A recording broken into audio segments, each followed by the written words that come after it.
Good morning, good afternoon, Good good morning. evening, dear viewers. Hope you're keeping safe and well. As the world opens up, organizations are increasingly beginning to find that things are not going to be the same as before. The trend towards remote working has been accelerated over the past several months. This crisis has definitely added more complexity and uncertainty, and organizations are beginning to value resilience as much as efficiency and effectiveness. It is quite clear that strategies and plans need to be revised. What's going to be interesting to find out is if these strategies and plans over the last few months is going to stay in the new normal or not. As we seek to find answers and solutions in our work without losing momentum of our CSR initiatives, let's listen to our CSR leaders and get some practical wisdom from them. Today's conversation is brought to you by the National CSR Network as part of our Heal with Hope at NCSRN project, whereby we bring to you inspiring stories of how to look beyond the difficult and unprecedented times we face today and do even more meaningful work that benefits our communities at large. The National CSR Network is an initiative of the Strategic CSR Alliance, comprising of industry professionals to assist companies in India to drive their CSR agenda with measurable impact and facilitate implementation of social and environmental development projects. Today, I have great pleasure in presenting Mr. Vijay Singh, Head CSR for PI Industries Limited. Vijay has over 19 years of working experience in different capacities in the voluntary sector, humanitarian, as well as the private sector. During his professional career, Vijay has developed strong relationships and partner networks at the national and international level. Vijay has been part of various important campaigns leading to the change in the national policy for addressing the cross cutting issues of poverty alleviation, environment, human rights, education, and health. Vijay has extensively worked with the voluntary sector in Canada, UK, and India. In the CSR domain, Vijay has worked as lead CSR with Bennett and Coleman Company Limited, DLF Limited, and Sahara Group as CEO for Sahara Welfare Foundation, and now with PI Industries Limited, which is into the business of agchem value chain from R&D to distribution, providing innovative solutions to farmers. Vijay holds a postgraduate diploma in CSR and sustainability from the Swedish Institute of Stockholm, an MA in public administration, and a postgraduate diploma in international human rights law from the Indian Academy of International Law and Diplomacy. Mr. Singh, we are very glad to have you with us today. Can you Thank you, kindly, Madan. can you kindly share about your focus areas in CSR today? Well, thank you, Madan. At the outset, I must thank you and National CSR Network for giving me an opportunity to have a discussion with your audience. And thank you very much for the great introduction that you have given, great and long introduction. Uh, uh, Most humbly, I would say that it's a huge space for the development, and we are doing our best as a CSR professional. The current focus areas you talked about, in my current company, the focus areas has been health, education, skill development, women empowerment, and environmental sustainability to a great extent. Uh, and many of these programs are in relation to the rural development. So these are the current focus areas of my present organization, which is PI Industries Limited. Okay, I think that's very good. So could you tell me a little bit more about the projects that you're doing and your reach in terms of which states you're doing this work? Well, for the program, so we can divide for the better understanding of your viewers. I would like to define these programs in two different categories. One is the interventions around our plant location, which is majorly in Gujarat, where our 10 manufacturing plants are located. And the other big focus area is on agriculture. So we will talk a bit about sustainable agriculture practices. Since the company works in the agri value chain, it is only pertinent that we work towards farmers and agriculture. Now, with respect to the programs around our plant location, uh, we had initiated this process of understanding the need through external need assessment, which was conducted way back in 2013.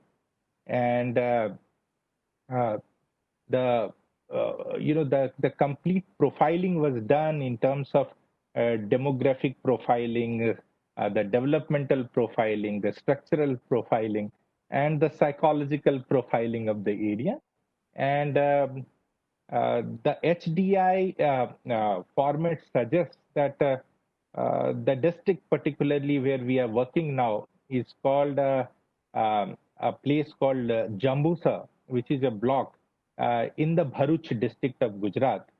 And this particular block is way behind the other blocks and districts of Gujarat.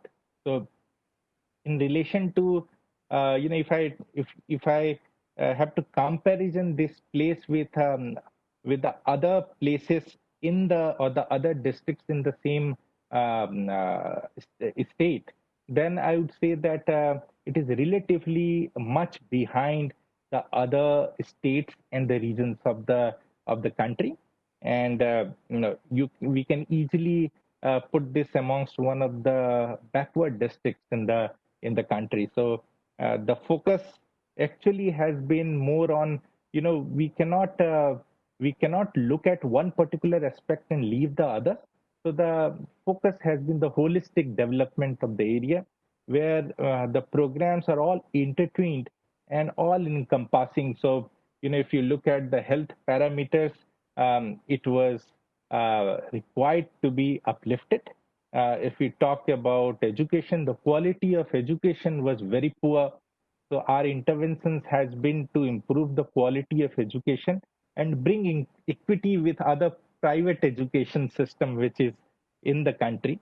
If you talk about women empowerment, there is a significant focus on building the livelihood and better livelihood for the women, so that they also contribute towards the economic development of the family and also the region. If we talk about the youth, there has been a great, unemployment in the place due to the unskilled nature of, the jobs which was there.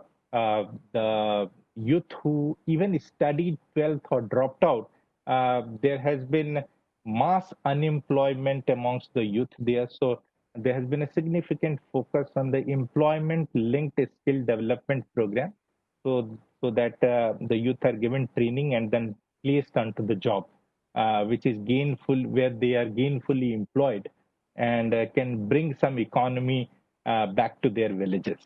So these are some of the areas which we have covered in last 3 4 years, and there has been significant achievement in terms of the impact when we look at with respect to this particular region.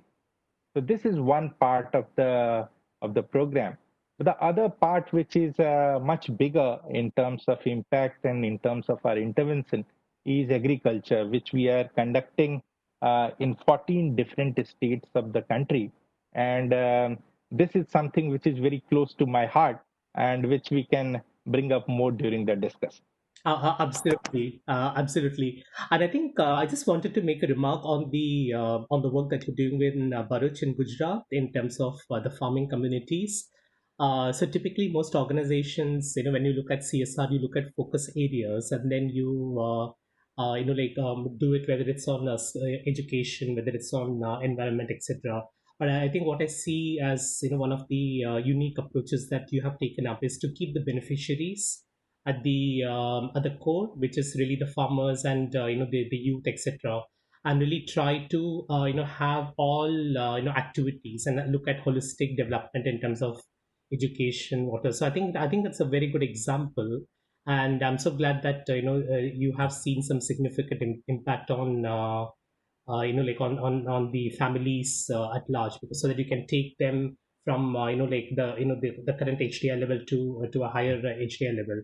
So I think that's a great example. Thanks for sharing that. So with respect to agriculture, so clearly this is like obviously something very close to your heart, as we can see.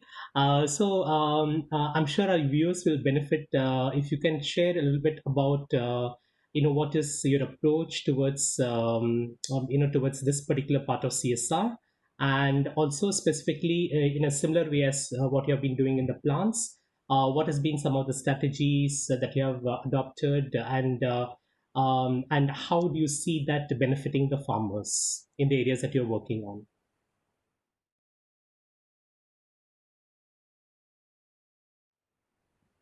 Well, Madan, I mean, if I say that this is close to my heart, I hope that the other interventions which we have discussed so far around our plant location, it is not, you know, minimized. Of The course. yeah, the only reason that I'm giving sufficient emphasis on this is because, conventionally the CSR has grown working in these areas like education, healthcare, women empowerment, skill development, livelihood opportunities.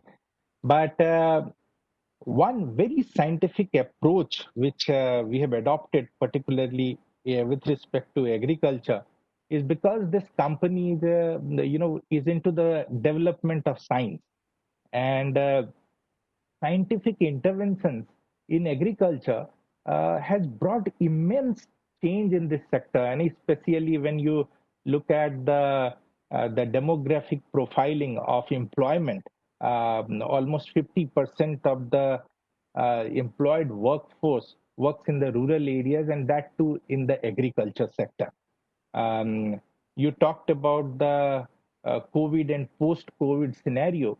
I find this very interesting, and that's the reason I said this is very close to my heart. In the contemporary times, we can relate it better.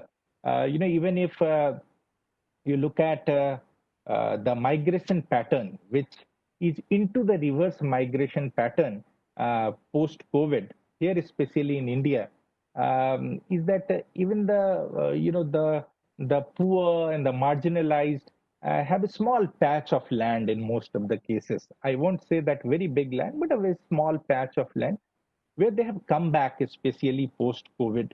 And since they have left agriculture or probably have never done the agriculture, it's very hard for them to look at agriculture as their livelihood option. So here comes this CSR intervention.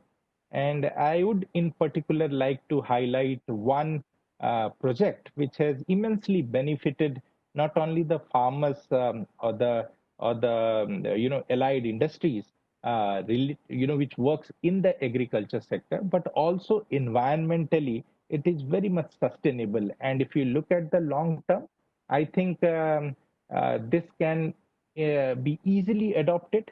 What all that we require is small behavior changes, which is definitely inbuilt into this programmatic interventions that we will talk about. I hope I have 3-4 minutes time to explain you about this particular intervention that I'm talking about, only for the Absolutely. benefit of. Okay. Absolutely. Yeah. So see this solution that I'm talking about lies in the method of cultivation. You see, uh, farmers need to change the practices they have adopted over the years, especially for one particular crop that I would like to highlight. And I'll give you a background why I'm highlighting this particular crop. You see, this agriculture, it uses over 85% of India's water, and more than 50% of these water resources are used to irrigate rice alone. So this particular crop that I am talking about is paddy. Paddy is as we all know, it's a staple crop for most of the South Asian countries. And over 70% of the farmers are indulged in sowing of rice. Now, the current practices of sowing of rice is highly unsustainable. And why so? Because, just to give you a simple example, uh, to have a 1 kg of rice in our plate, it consumes around 3 to 5,000 liter of water to have 1 kg of rice on your or our table. So now, this particular crop is the largest contributor to forex. Around 50,000 crore of rupees that we earn from forex just by exporting rice. So we cannot get away with this. Uh, Even if we want, or even the small farmers want, they cannot get away from sowing of rice. But the conventional practices is very much pressing on the environment, and this makes this crop itself or the sowing itself unsustainable. So, when I'm talking about we earn 50,000 crores of revenue by exporting, we are virtually exporting 3 to 5,000 liters of fresh water resources, which is precious and most precious, as we know, just free of cost. And the kind of impact it has on the groundwater is tremendous. I mean, just to give you an example, there are two big, agriculture estate in the country, Haryana and Punjab. Almost 70% of Haryana and 80% of Punjab, the groundwater is receding to 30 to 40 centimeter up to 1 meter per year. I mean, you can imagine the extent to which this current practices is making it unsustainable. Now, this project is about changing the behavior and changing the practices of the conventional puddled rice system. So, how you do it, how you sow the rice, you normally have it grown in the nursery, and once it is 1 feet long, you put it into the paddy field, and this is called transplanted puddled rice system. Now, this rice is submerged in the water, the roots above roots, it is submerged for 4 months. So, rice itself doesn't require that much of water. Uh, this is practiced only because there are lots of weeds which emerges around the unwanted weeds which emerges around the rice plant, and that makes it highly difficult to manage it manually. So water is used as a natural weedicide in this context, and that's how this the whole rice is grown, except 16% of the places where the new practices has been adopted over last few years. And we have been working in this particular program for last 5 7 years and have been able to reach out to more than 800,000 farmers. And to the impact that, if I just have to summarize in terms of water, the impact is to save more than 1.68 trillion liters of water by adopting this new practices of direct sowing of rice. So I think that's really inspiring, and it really seems to be a very innovative approach in terms of the work that you're doing towards agriculture. And and have you seen any like impact on of the recent situation in terms of the lockdown, etc., in the work that you do, especially in this area?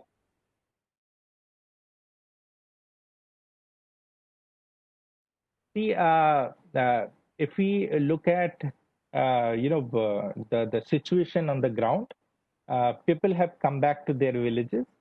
Now there has been significant central as well as state subsidy which is being provided. There has been uh, more than subsidy, I would say it's more like a philanthropy. Farmers' families or the people who are living in the rural areas, the marginalized and deprived population, they are getting free food, mostly in terms of wheat or rice for last 4 months, and that is going to be for another 3 to 4 months time. But what I'm talking about is way beyond that. Many of, I mean, at least 30 to 40% of the population which has migrated back from cities to their rural areas, they're looking at options where they can be gainfully employed. And this is where this is, this intervention comes. Now, this intervention which I was talking about, if I can just highlight a bit more, what it does, it actually, if you just uh, uh, give a farmers a way of doing this new way of cultivation, which is from the transplanted rice system to the direct seeding of rice, you save almost 50% on the labor, which is one of the demotivating factor because you work so hard and you are not able to earn that much. So you save almost 50% on the unnecessary labor. So it's kind of you're reducing drudgery, and which is a great social benefit for farmers. If you look at the water, you are able to save at least 30 to 40% of the water by doing direct seeding of rice. Environmentally, you are able to impact the reduction of 30 to 40% of CH4 and CO2 emissions, which happens because of the water logging in the field for 3 to 4 months, which is definitely unnecessary. So the cost to benefit ratio which is transferred to farmers by adopting this method of cultivation is almost like 8 to 14,000 rupees per crop per acre, and which is immense. I mean, um, this is completely unaffected by any market forces. You are saving it on the cost of cultivation, and uh, if farmers know that they don't have to do unnecessary drudgery here, they are able to make better money by sowing rice, and they are globally people know that it is how essential to reduce the carbon footprinting. So in a global sense, I would say that reduction of emissions is a great motivator for all of us to help adopt this particular practices on the field. And I'm sure that post COVID, you talked about if you're able to guide and train farmers properly, I think many of them will see that they can build their livelihood through the new agriculture. And if you will, Vijay, it's quite possible that people may not migrate as much to the cities. So it also puts a lot of, I mean, the burden that we have in migration of labor from city or from villages to cities might also get, diminished because because your work is creating livelihood and opportunities in the areas that they belong to. So I think this is a very good example of a CSR initiative, and I wouldn't even call it an initiative because it goes much beyond that. Given the impact that you created, so it's got economic, social, and environmental benefits as you have spoken about. So moving forward, as the word, how do you see this work transiting? Because clearly, so much of our economic GDP depends on agriculture, and did you see that PI industries alone can do this? And could you tell a little bit more about the partnership and how do you see this shape up in the coming years?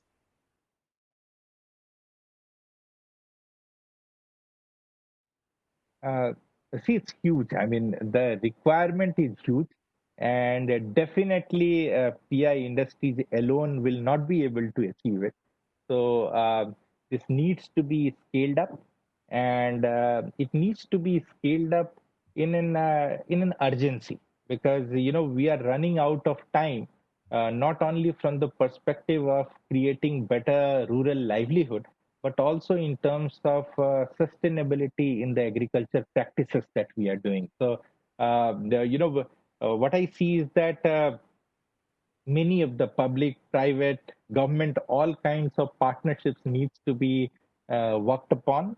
There should be a sense of doing this united, and many of such examples have emerged in the last couple of years. I have seen that there has been significant focus in this particular area by central and state government, Department of Agriculture, Ministry of Rural Development, and I've also seen that many of the agriculture universities, academicians, and the agriculture extension departments of the government have also seen the outcome as much beneficial, and they are coming towards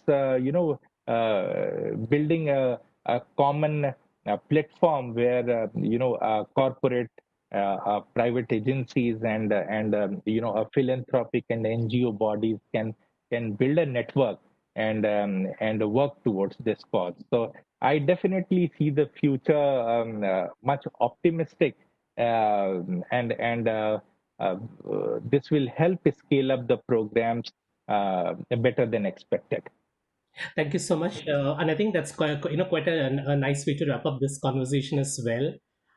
When you spoke about optimism, so as we prepare for post lockdown, I think it's so much more important that each one of us we have this attitude of positive optimism about the future, and really try to make some very tangible benefits, like not only for ourselves but also the communities that we live in.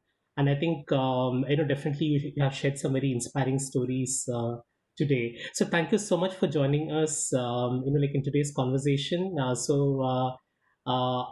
sure that our viewers will, like have would have benefited a lot from hearing from you, and also, given, would hopefully have some takeaways as they, drive CSR in their own companies.